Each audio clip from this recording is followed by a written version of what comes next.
This video is brought to you by Miniature Market. Thousands of board games, miniatures, and paints, discount prices at miniaturemarket.com.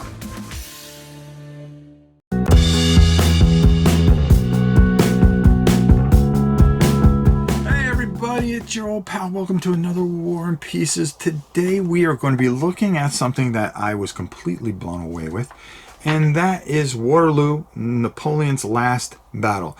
Now, I'm going to be doing a live playthrough, and that's when I'll really go into the rules. But I'm going to kind of give you just kind of a quick overview. I want you to see some of the components on this.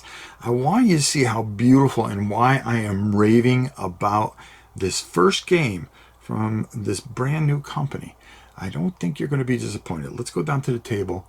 And one of the amazing things is this actual map. This map is mounted. It is absolutely beautiful.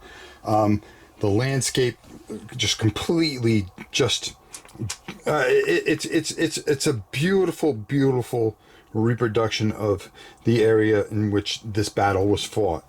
Down here you're going to have all kinds of menus that are going to help you as far as movement costs, assault results, casualty points, how you're going to be able to assign these, which are very interesting.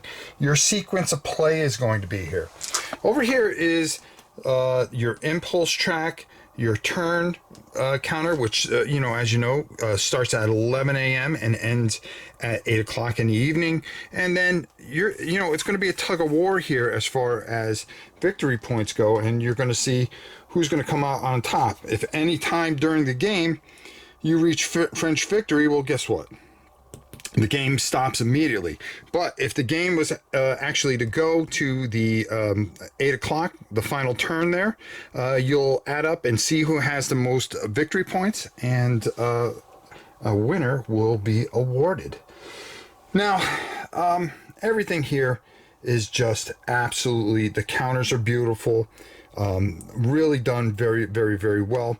You're going to be battling over these areas, so you're going to be moving into area after area. There's a stack limit of 10 here. Now, cannons, they can't close assault, but you can declare an assault. Now, how do you declare assault? Everything is run off commanders, believe it or not. So over here, we're going to take a real good look here. We have Wellington, we have Ney, and Napoleon.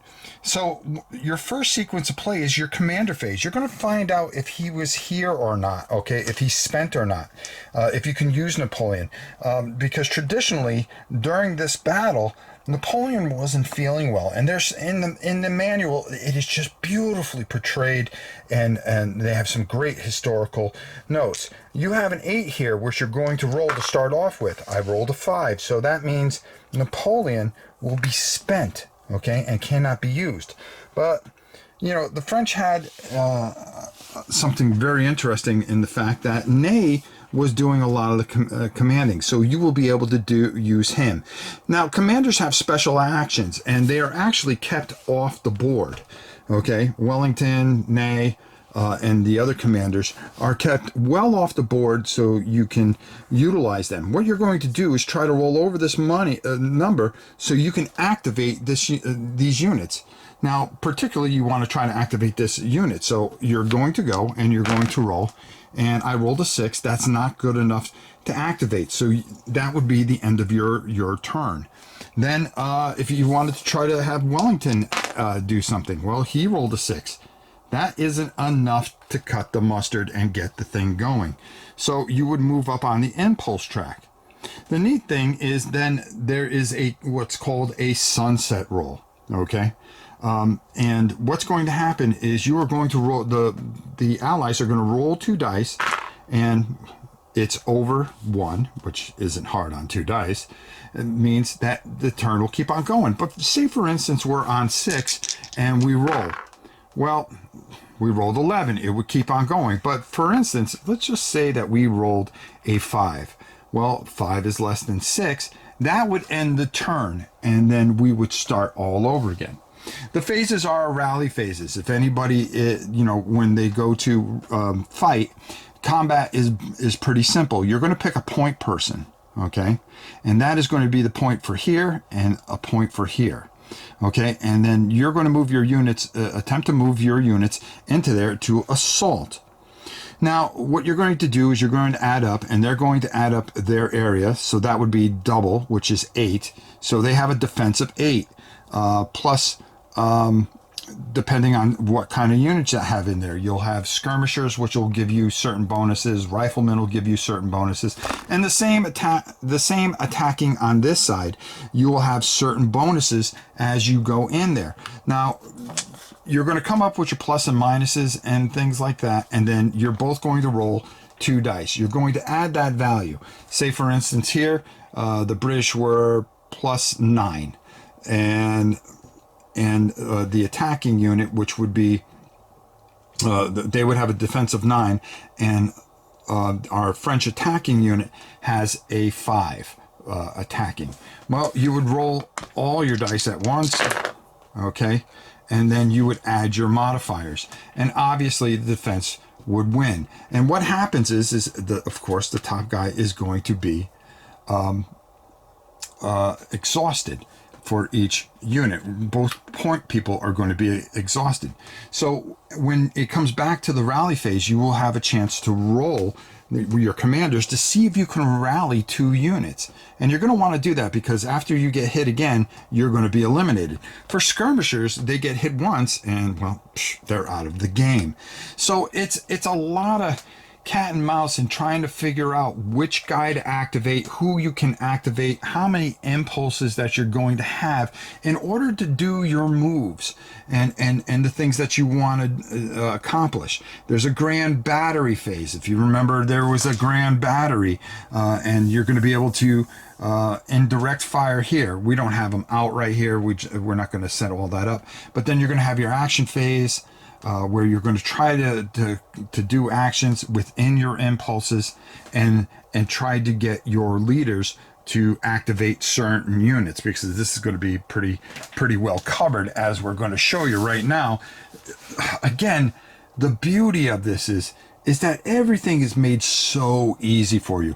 It shows you where you have to put all your units to begin with. You have your French setup, okay? And the game's easy to set up and very quick because you're going to be able to put all these units in these certain areas. Even the Prussians that come in on turn 6 and 8 have something that makes it so easy to just set them up along here, because the Prussians are actually going to come in on this side and on 6 turns. So you, as the French, you really want to get moving and try to grab as much ground as you can.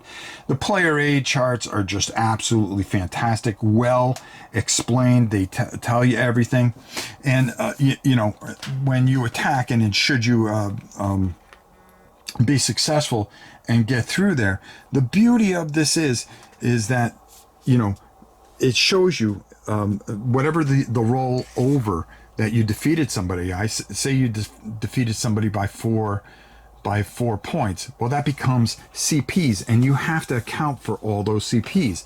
So when you flip somebody over, that's going to spend a unit that's going to eat up 1 CP. To eliminate a fresh unit, that would be 3. So you would have 1 more. You would eliminate these skirmishers by flipping them over, because they only can take 1 hit, and that would account for your 3 CPs. So there's a lot to this. So you want to keep your units fresh. You want to try to keep your commanders fresh as well. You want to be able to use them. Every time you use them, you can use them more than once, but it's going to cost more once they're spent. So instead of rolling a 7, which was hard enough for us, you would have to roll an 8. A lot of strategy, a lot of intrigue for this phenomenally beautiful game. Let's go up top and get my final thoughts. Again, like I said, I wasn't going to explain all the rules. I wanted to give you an overview, but I wanted you to see how beautiful and simplified this is and how easy it is to get into. I mean, for a first game, usually a lot of companies like to stumble. There's quality issues, there's rules issues, there's this, there's that, and it's a learning curve.